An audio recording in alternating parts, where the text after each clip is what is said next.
wherever you sit in the business, you have to realize that everything is connected through people, through processes, through technology. So taking that cross-functional approach, this customer journey approach, where does it start? Where does it end? How does that flow? I think that really has helped me a lot.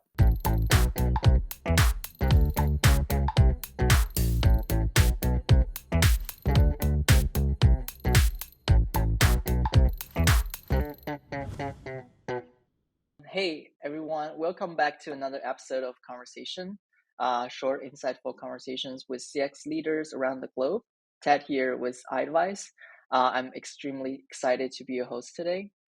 Today, we are having a guest over to talk about how to create a customer experience program that delivers in a business-to-business environment. And the honorable guest today will be Steve Belgraver, Senior Manager of Client Delivery at NTT Group. Steve has 20 years experience in service management leadership, having worked for major telecom and solution providers, for example, like GTT, where he introduced customer journey mapping and is the founder and ambassador of the European Customer Experience Organizations. Having said all that, it's an absolute honor to be joined today by Steve for today's discussion, how to create an effective B2B customer experience program. Thanks for joining, Steve. How are you? Yeah, great to be here. Thanks for that very great intro there, Ted. So yeah, looking forward to kind of sharing some learnings and having this discussion. I think it's a fun opportunity. So really looking forward to this. Awesome. Glad to have you here. So from our research, we found out that NTT is actually originally from Japan, but you are based in Netherlands, right? Yep. And how does that work? It feels like you have a office around the globe. Like, does that like add additional challenges to work It sure in does. today's environment? Yeah. It sure does. So, I mean, entity you have it's a multinational. Basically, it started as a telco in Japan after World War II, and it's Yep. grown into a very big company with tens of thousands of people all across the globe.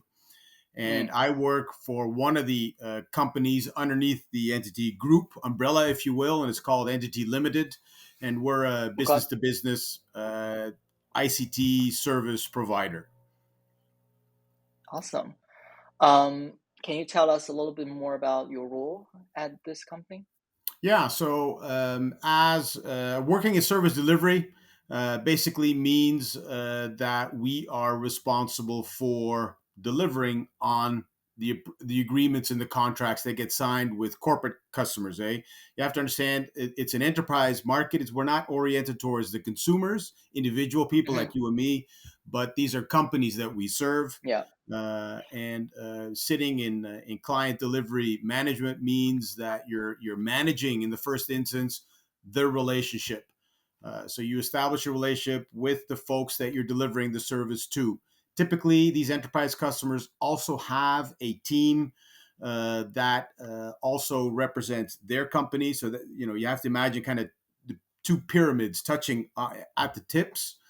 Mm. Um, so one key, I guess the key aim of me and my team in service delivery is to achieve client satisfaction. That we Yeah. basically walk the talk. That we basically provide the services that are provided in the contract. And so yeah, that's there you have it in a nutshell. I mean, I think later on in the call we can go into some detail what that Yeah. entails basically. Yeah, for sure. And from your description, you work with multiple client on your company. Like how many, like on the site level, how many are they? Client types or client the numbers of clients. Number of client, for example, Oh you yeah, work you're talking directly about with. hundreds of different companies. Hundreds of, wow, Oh that's a yeah, lot of no, this I company. mean, Yeah. Entity Limited is a multi-billion-dollar company in terms of revenues. So Yeah, we're talking, hundreds of very large corporations. Yeah. that's cool. Wow, that's big. And as a CX professional, I'm sure you have very high standard for good customer service. Can you share like a memorable customer experience you had maybe in the past 2 years or even before with us? You mean as a like an individual as consumer? a consumer? Yeah, Yeah, well, I mean, we're just getting out of the whole COVID crisis. 2 years of being locked up at home and yeah, working remotely, and I remember clearly not a very good customer experience. Where, and yeah. I think our audience may identify with this, is that I bought tickets to the U.S. to go biking with some Mm-hmm. buddies, and I was about to leave right in March of 2000. What is it, 19? I think when the whole Corona crisis hit. Anyway, Yeah, uh, as a consumer, you're basically, you can't fly. It's disappointed, and then the whole aftermath takes place where you're trying to get your tickets refunded. So that was not a great experience. That took a long time. yeah. But there's also companies out there. I'm thinking of a German company that sells clothing online, Zalando, and Mm-hmm. the way they've kind of the UI interface, their web interface is a very intuitive experience, and also in terms of selecting and measuring clothes and paying for those and getting refunded if you're not happy. It's Yeah, all a very, yeah. I have to say, it's a good example of providing a good customer experience. yeah. That's definitely something really needs to, no matter it's B2B or B2C, needs to think through the user experience. But I can also say resonate with the traveling, because that was I'm originally from China, and I was planning to travel back to China like in the Mm. beginning of 2020.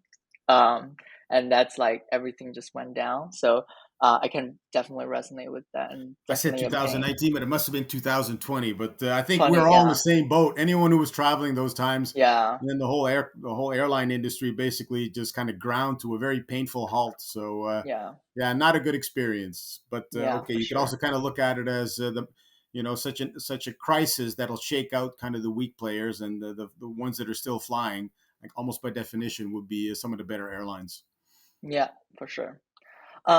So thanks for sharing your great experience, and you are an actual customer, and you are also worked in the B2B environment. Yeah. So from your experience, like, can you name like three major differentiators between B2C and B2B experience?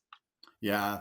I mean, we're all CX, I guess, it's a broad concept, but indeed, business to consumer and business to business, it is different.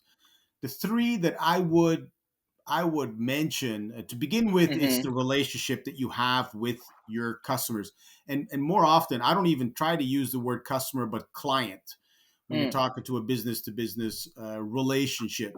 And these are much longer relationships, because after the contract, if you look at going back again to a consumer relationship, usually these are typical single transactional exchanges. You buy a pair of shoes or you buy a ticket to yeah. go to a movie. And in business to business, though, that exchange is happening over a longer period of time. So we're contracted for services and products on a monthly basis. So there's a monthly revenue stream happening. There is a monthly, or more often, engagement, telephone calls, meetings, Yeah, face to face, live or virtual with the customer. So the relationship wise, it is quite different, for and sure. it's much longer and deeper. Secondly, there's the complexity. I mean, if I kind of go back again to that example I gave you of buying a pair of shoes or buying a movie ticket, Yeah, in the world that I live in, enterprise telecoms and IT services, the products and the portfolio that we have is very complex. I mean, you have to think about the managed cloud services that we do, application data. yeah, There's data centers, global data centers where we're hosting our customers' data in. There's the connectivity between the global data centers, like network services. Acronyms that are very common in this field are LAN, WAN, SD mm, WAN, software defined wide area networks, and then there's the wireless and the mobile networks. So there's all that yeah, network connectivity. Another important element that comes into the picture is security. mm, And you're talking about managed detection and response, security as a service, threat intelligence. So that whole security yeah, wrap as well. And collaboration also, when you're talking about workplace, office building, yeah, workplace advisory services, unified comms when people use their desk phones and and doing via Teams or WebEx or other types of applications. So I think you're kind of getting the gist. It's a very Mm, complex portfolio of services that we yeah. deal with, which is a lot, yeah, very different day and night when you're talking about a pair of shoes that you're buying. Yeah. The third difference that I want to underscore, of course, is the whole support mechanism, the whole service wrap that is built around that relationship. Um, because along with with a complex product or service offering comes also what I usually call the service wrap.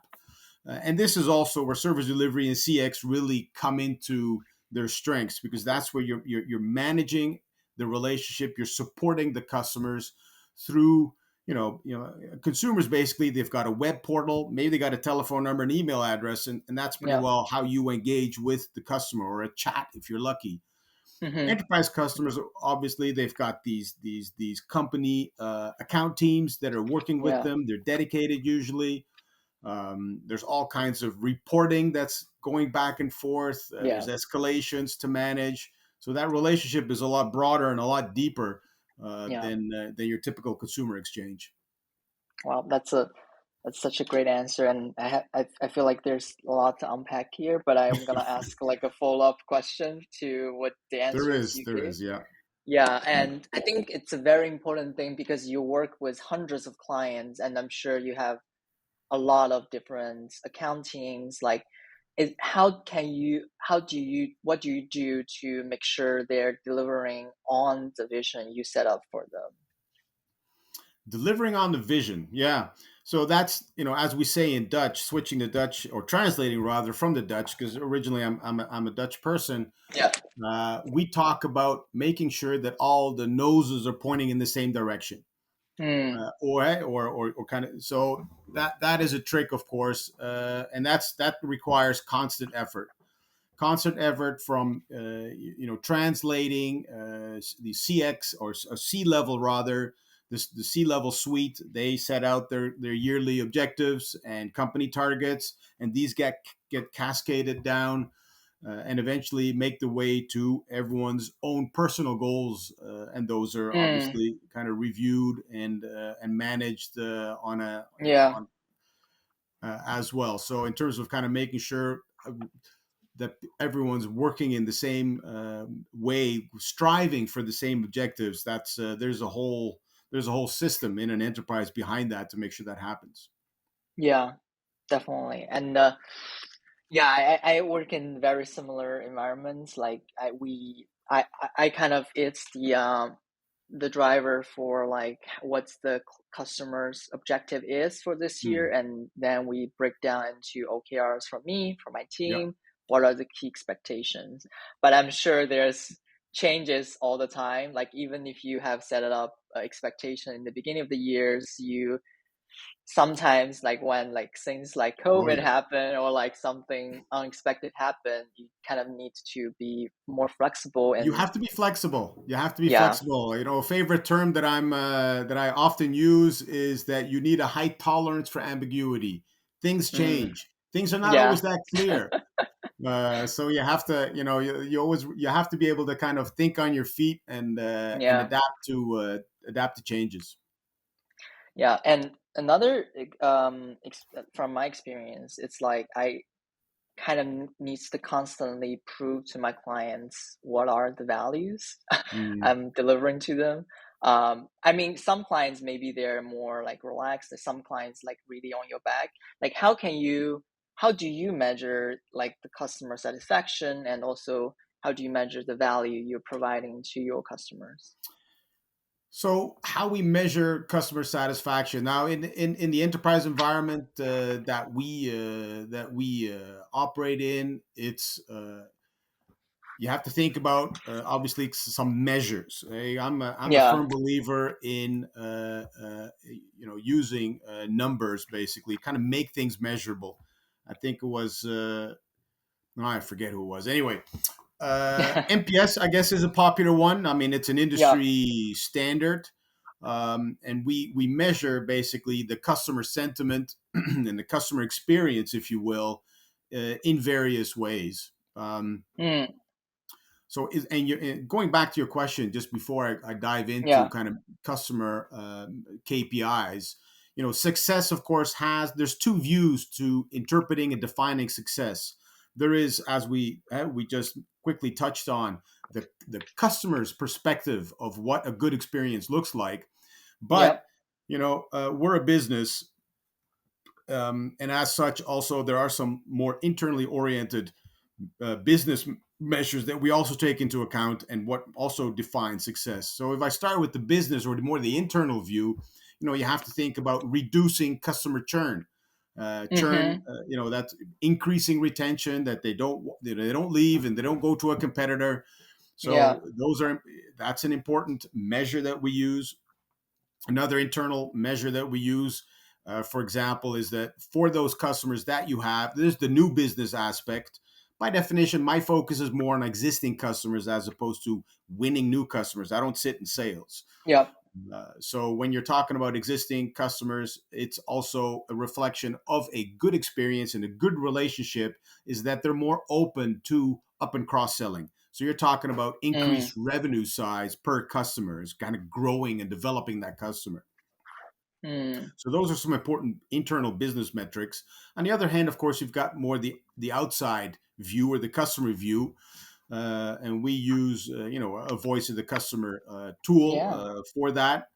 And that tool helps us, how do you say it? You send out a number of different kinds of surveys. You've got your annual, more relationship type surveys, which are sent to a specific set of stakeholders, usually Mm-hmm. senior stakeholders. Yeah.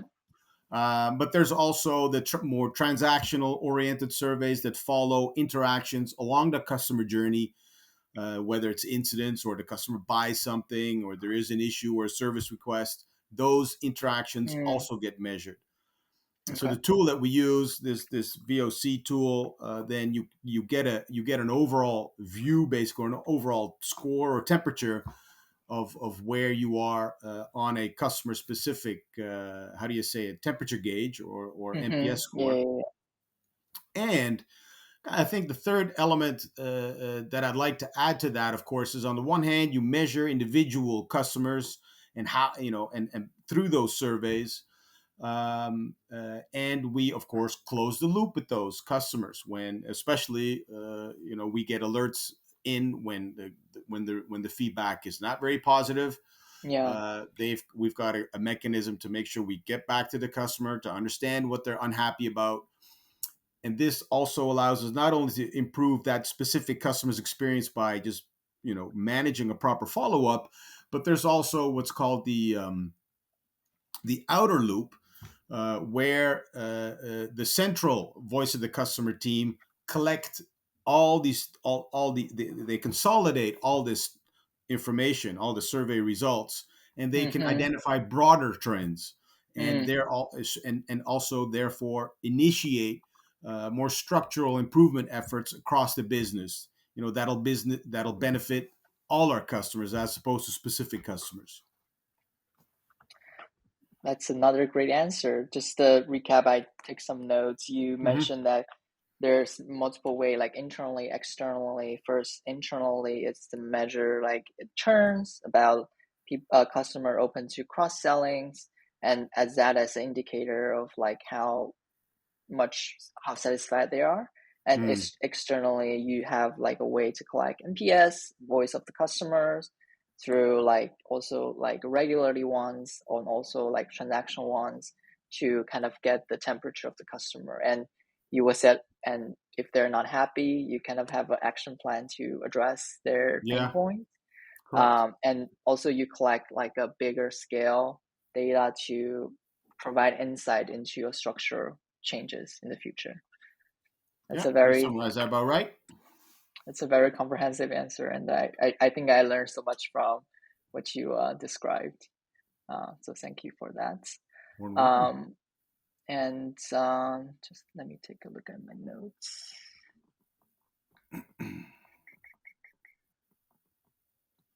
And is there any? So I think we mentioned a lot about like how we measure success internally. Like I think we didn't talk about how like for example, when you're interacting with your customer, you want to make Mm, sure it's a good customer experience, but how can you what do you is there anything you do or practice to make sure like not only the team you work with knows mm. that you're providing a good experience, but also like communicating that to more higher level or C level, to make sure they understand what you provided to that company.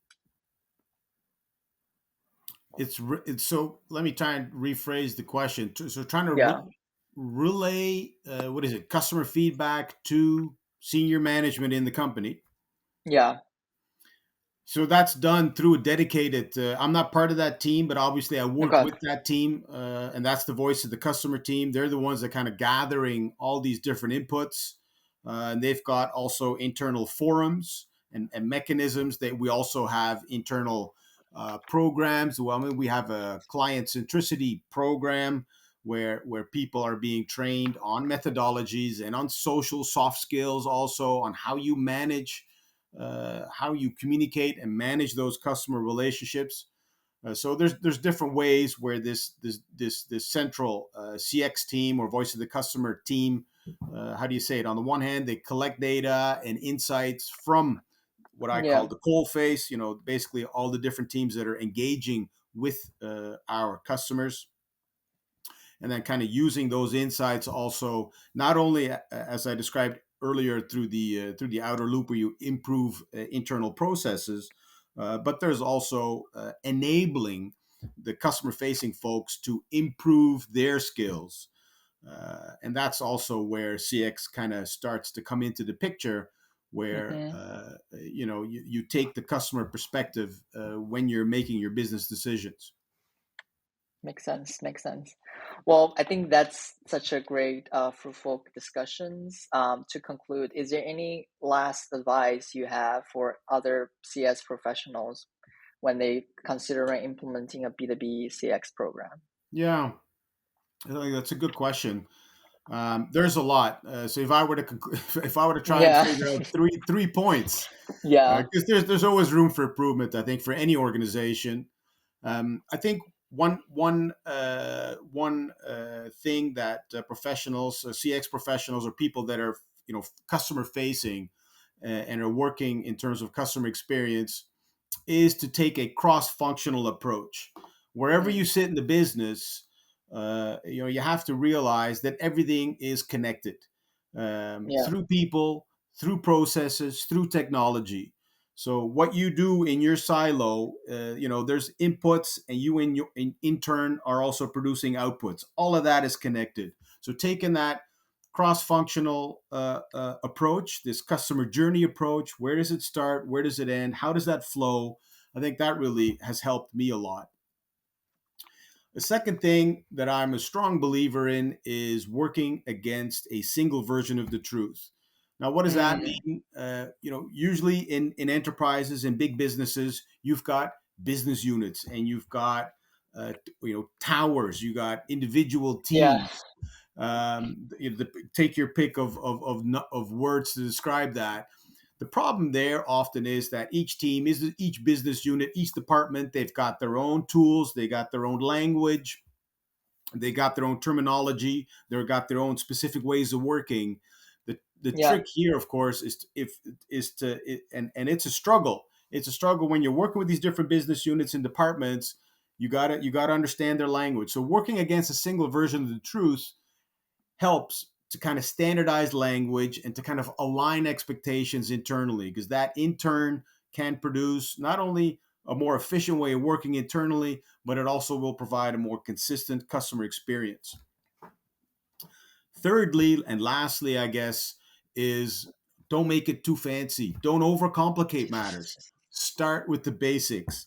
I'm a mm, firm believer in focusing on the basics. The basics always, I think, are almost pushed into the shadows with the newest development, and yeah, then and the snazziest, brightest mm, new product or new way of working. But I think yeah. I'm a firm believer, just kind of focus on the basics, and then you already will realize, I think, a very significant improvement overall. Great advice. Thank you so much, Steve. Um, for joining us today, and I thank you so much for taking the time to talk about how importance and significance of customer journey mapping and CX program within a B2B environment. Oh, it's my pleasure. I look forward to follow you on Instagram. Not Insta, sorry, LinkedIn, and to know all about what you take on in the future. Yeah, Take no, care. I'll Thank I'll you. keep posting. I'm happy to connect, obviously, and connect to other folks as well, Yeah, and just kind of keep fighting the good fight for our customer. for sure. Thank you so much, Steve. You're very welcome.